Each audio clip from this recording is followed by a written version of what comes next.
వినాశనం జరగబోతున్నట్టుగా ఉంది. మహారాజా, పుట్టినప్పటి నుంచి గ్రహ నక్షత్రాల అధ్యయనం చేస్తూ ఉన్నాను. ఎప్పుడూ ఇటువంటి దృశ్యం నేను చూడలేదు.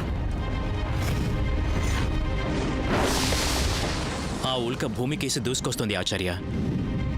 ఒకవేళ అది మన ఉజ్జయిని రాజ్యంలో పడితే సమస్త రాజ్యం నశించిపోతుంది మహారాజా. మేమలా జరగనివ్వం ఆచార్య. విరాట్ సింహ ప్రభు, మా ధనస్సు సిద్ధం చేస్తాను.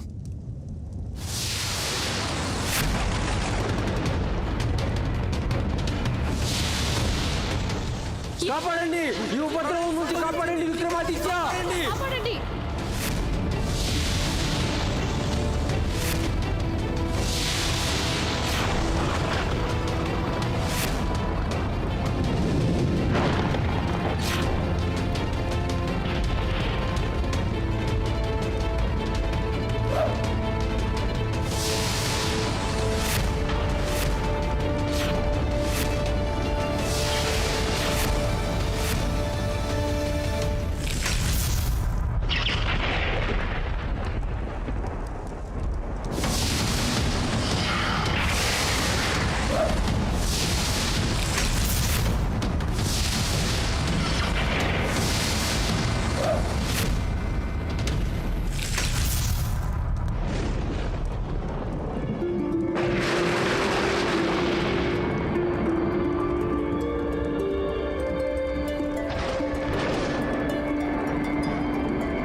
మహారాజా, ఈరోజు మీరు భూమండలాన్ని పెద్ద అనర్థం నుంచి కాపాడారు.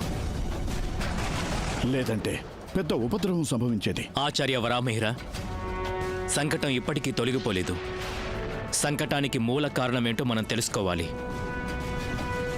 వెంటనే తెలుసుకోండి ఆచార్య, దీనికి కారణమేంటో. అలాగే మహారాజా.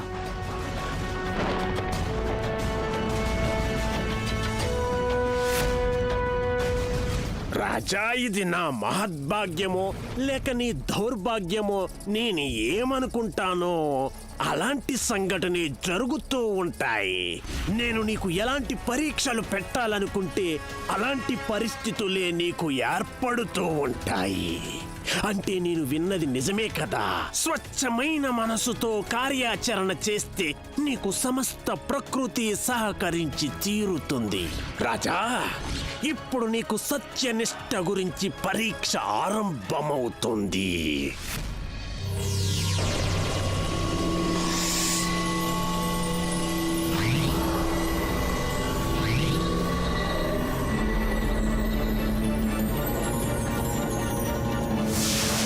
ఆచార్య వరామిహిర, ఏమన్నా తెలిసిందా మీకు? ఇంత పెద్ద ఘటనకు కారణమేంటి? మహారాజా, నా శక్తి మేరకు చూస్తే నా అంచనాలను నేనే నమ్మలేకపోతున్నాను. స్పష్టంగా చెప్పండి ఆచార్య, ఏమవుతోంది? అటు చూడండి మహారాజా. సౌరమండలానికి చెందిన శక్తివంతమైన గ్రహాలు సూర్యుడు, శని ఈరోజు ఒకరికొకరు ఎదురుపడి నిల్చున్నారు. వీరిద్దరి స్థానాన్ని చూస్తే ఏమనిపిస్తోందంటే వారిద్దరూ తమ ఆధిపత్యపు పోరుకు సిద్ధమవుతున్నారు. ఆధిపత్యపు పోరా? సూర్యుడు శని మధ్యన? అవును మహారాజా. అది జరిగిందంటే అందరికన్నా అధిక అరిష్టం మన గ్రహం అంటే భూగ్రహానికే జరుగుతుంది. అంటే ఉల్క ముక్కలు రాలడం, అవి పరస్పరం కొట్టుకోవడం, ఇవన్నీ ఈ సంఘటన పరిణామాలా? ఇది పరిణామం కాదు మహారాజా, ఆరంభం మాత్రమే. సూర్యదేవుడికి శనిదేవుడికి మధ్య యుద్ధం జరిగిందంటే ఇక మహారాజా ఈ లోకంలో ఇంకేమీ మిగలదు. భూమండలమంతా నశించిపోతుంది మహారాజా.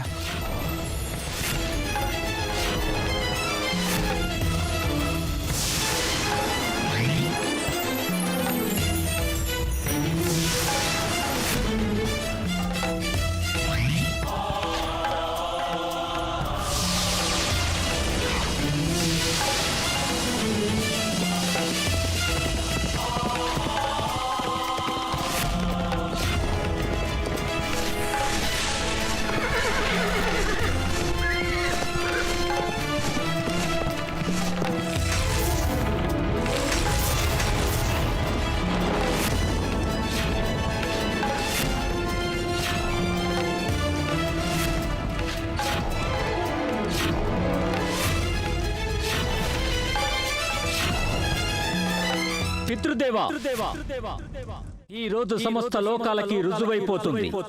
సౌర మండలానికి నిజమైన అధిపతి ఎవరో? సూర్యదేవుడా లేక శనిదేవుడా? అంటే మేము అన్ని గ్రహాలకు అధిపతి ఈ శనిదేవుడు. నీకింతటి అహంకారం ఉచితం కాదు శని. నేనెప్పుడూ కలలో కూడా అనుకోలేదు ఇలా మా పుత్రుడు, ఈ లోకానికే మార్గదర్శకులమైన సూర్యదేవుడి పుత్రుడు ఇలా అహంకారంతో ఈ విధంగా అంధుడవుతాడని. అహంకారం కాదు పితృదేవా, అస్తిత్వం. ఇది అస్తిత్వపు వివాదం. నేటి వరకు ఈ లోకం నన్ను ఛాయాగ్రహంగా పరిగణించేది. కానీ ఈ రోజు స్పష్టమవుతుంది నాకు స్వతసిద్ధమైన అస్తిత్వం ఉందని, నాకంటూ ఒక ప్రత్యేకత ఉందని. నా ప్రత్యేకతను నిరూపించుకోవడానికి తండ్రి పేరు అవసరమే లేదు. ఎందుకంటే మా తండ్రైన మీకన్నా నేను శ్రేష్ఠుణ్ణి, సర్వశ్రేష్ఠుణ్ణి నేను. అలాగంటావా శని? నువ్వు మమ్మల్ని పితృబాధ్యతల నుంచి తప్పిస్తావా? ఇప్పుడు నిన్ను దండించేందుకు మేము లేశమైనా సంకోచించాం. దండన? పితృదేవా, శిక్షించే పద్ధతి శనిదేవుడి అలవాటు, సూర్యదేవుడి ప్రమాణం కాదు. ఈరోజు తమకి కూడా ఎవరి శిక్షకి పాత్రలో తెలుస్తుంది.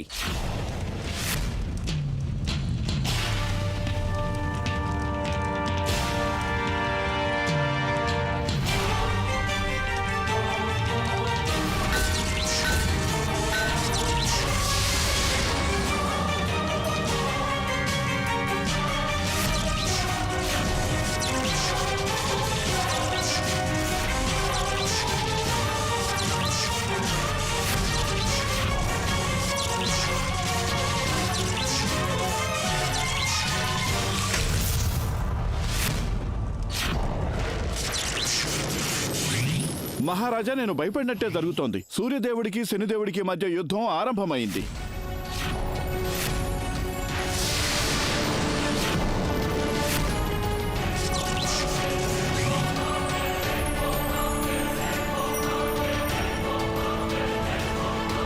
జీవితంలో మొదటిసారి మేం నిస్సహాయమని భావిస్తున్నాం ఆచార్య. ఎలా ఉందంటే ఒక యుద్ధంలో పోరాడక ముందే ఓడిపోయినట్టుగా ఉంది. మీరన్నది నిజం మహారాజా. ఈ యుద్ధంలో ఎవరు విజేతలైనా సరే పరాజయం మానవాళిదే అవుతుంది. ఒకవేళ సూర్యుడే ఈ యుద్ధంలో పరాజితుడైతే ఈ లోకంలో సమస్త వెలుగు ముగిసిపోతుంది. ఇక శనీశ్వరుడే పరాజితుడైతే ఈ లోకం నుంచి న్యాయం, శిక్ష వంటి వ్యవస్థ రూపుమాసిపోతుంది. ఏమైనా సరే మహారాజా, ఈ పరిస్థితిలో ఈ భూగ్రహం అస్తిత్వమే ముగిసిపోతుంది మహారాజా. తరుణోపాయం లేదా ఆచార్య? ఈ ఉపద్రవాన్ని నిరోధించే ఉపాయమే లేదా? మహారాజా, వెంటనే యుద్ధాన్ని నివారింపజేసేందుకు ఒక ఉపాయమే ఉన్నట్టుంది. అదే గ్రహశాంతి అనుష్ఠానం. మనం గ్రహశాంతి అనుష్ఠానం చేసి గ్రహాలను ఆహ్వానిస్తే ఈ సమస్యకు పరిష్కారం దొరకవచ్చుననే అనిపిస్తుంది మహారాజా. సిద్ధం చేయించండి ఆచార్య. తక్షణమే గ్రహశాంతి అనుష్ఠానానికి ఏర్పాట్లు చేయండి. అలాగే మహారాజా.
నా శక్తిని మీరు ఏ విధంగానూ ఎదుర్కోలేకపోయారు. అటువంటి మీరు గ్రహాలకు అధిపతి ఎలా కాగలరు?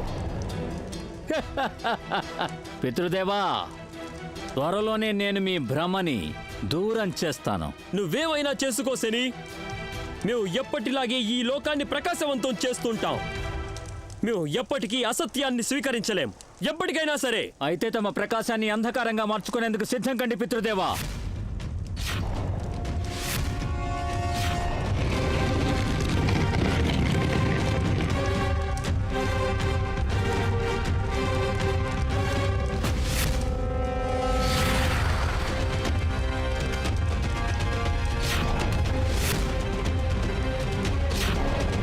పితృదేవా, ఇప్పటికీ మించిపోలేదు. మీకు చివరి అవకాశం ఇస్తున్నాను. వెంటనే ఒప్పుకోండి, నేనే సర్వశ్రేష్ఠ గ్రహాన్నని. మేము ఎప్పటికీ అసత్యాన్ని స్వీకరించలేం, ఎప్పటికైనా సరే. అయితే కాచుకోండి. ఆగండి శనీశ్వర.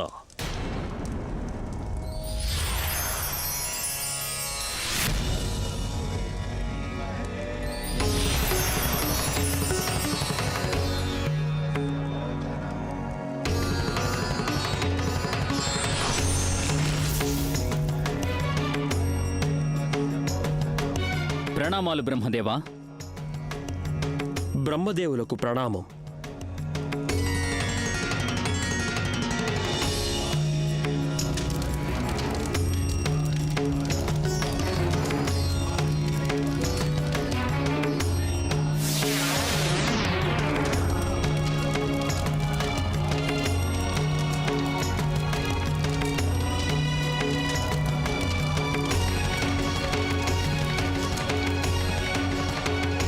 శనిదేవా, మీరు న్యాయానికి అధిపతులు.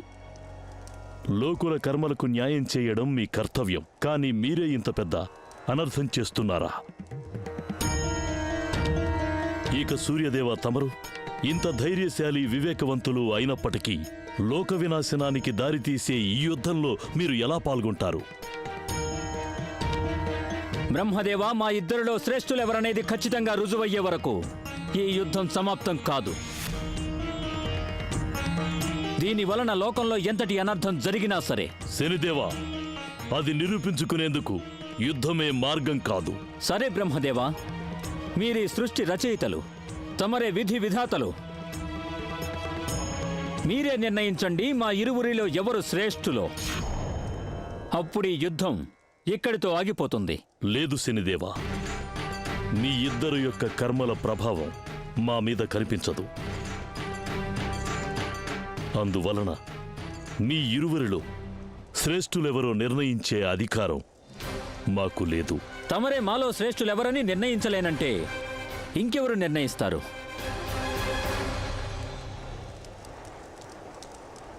ఓ నవగ్రహాలారా, ఓ సూర్యదేవా, ఓ శనీశ్వర, మేము చక్రవర్తి సమ్రాట్ విక్రమాదిత్యులం. ఈ పృథ్వీకి ప్రతినిధులం, శాసకులం. ఈ లోకంలోని ప్రజల రక్షణార్థం ఈ గ్రహశాంతి అనుష్ఠానంతో మీ అందరినీ ఆహ్వానిస్తున్నాం. కృపతో మా ఆహ్వానాన్ని మన్నించి స్వీకరించండి.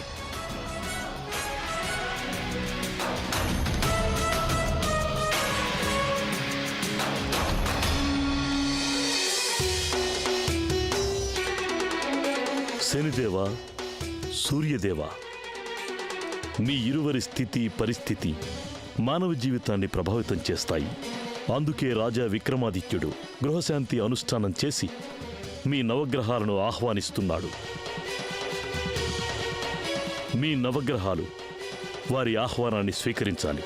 వారే నిర్ణయించగలరు మీ ఇరువురిలో శ్రేష్ఠులు ఎవరు అనేది. బ్రహ్మదేవా, దేవతల శ్రేష్ఠత గురించి నిర్ణయించేది భూమి మీద నివసించేవారా, మానవ మాత్రుడ బ్రహ్మదేవా? అవును శనిదేవా, ప్రస్తుతం మొత్తం భూమండలంలో రాజా విక్రమాదిత్యుని మించిన న్యాయశీలుడైన రాజు లేడు. ఈ కారణంగా మీ నవగ్రహాల ప్రాముఖ్యాన్ని వారికన్నా ఎవరూ అర్థం చేసుకోలేరు. తమరు సత్యం పలికారు బ్రహ్మదేవా. మనమందరం రాజా విక్రమాదిత్యుడి వద్దకు వెళ్ళాలి.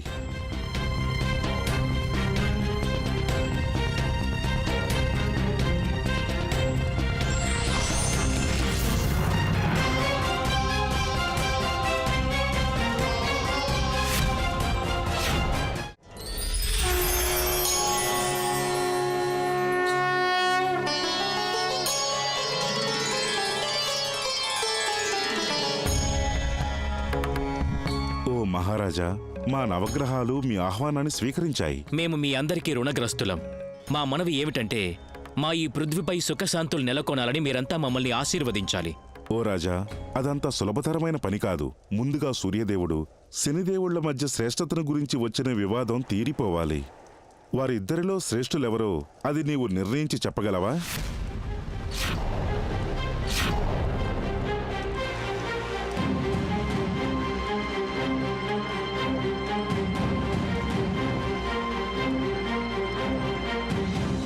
ఓ దేవగురువు బృహస్పతి, మేము స్వచ్ఛందంగా ఈ లోకాన్ని రక్షించే బాధ్యత తీసుకున్నాం. అందుకోసం ఏం చేయవలసి వచ్చినా సరే మేము సిద్ధం. మరోమారు ఆలోచించుకో రాజా. నీవు సంపూర్ణ సత్యనిష్టలతో నీవు గ్రహాలకు న్యాయం చేయకుంటే ఎక్కడ ఎటువంటి పొరపాటు జరిగినా దాని దుష్పరిణామం నీకు, మీ సమస్త రాజ్యానికి శ్రేయస్కరం కాదు.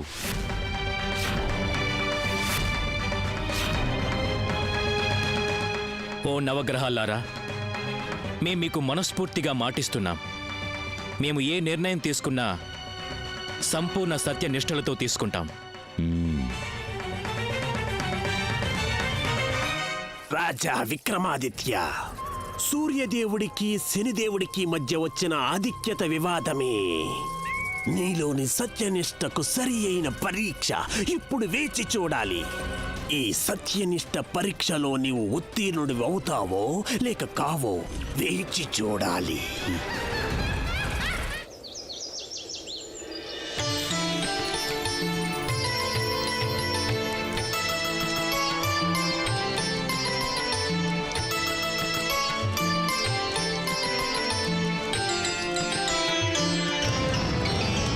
ఓ నవగ్రహాలారా, మేమందరం ఎంతో అదృష్టవంతులం. మా ముందు మీరు స్వయంగా ప్రత్యక్షమయ్యారు. మీ అందరికీ సేవ చేసుకునే సదవకాశం మాకు లభించింది. మహారాజా, ఇటువంటి అవకాశం మనిషికి మొదటిసారిగా లభించింది. మీ అందరికీ ఉజ్జయినికి విచ్చేసినందుకు ఒకసారి మళ్ళీ మీకు మా కృతజ్ఞతలు చెప్తున్నాం.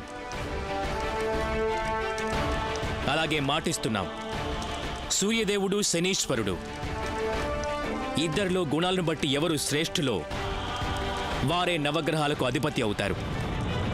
ఒక వ్యక్తి యొక్క శ్రేష్ఠత, వారి గుణాలు లోకానికి వారి వల్ల చేకూరే ప్రయోజనాల మీద ఆధారపడి ఉంటుంది.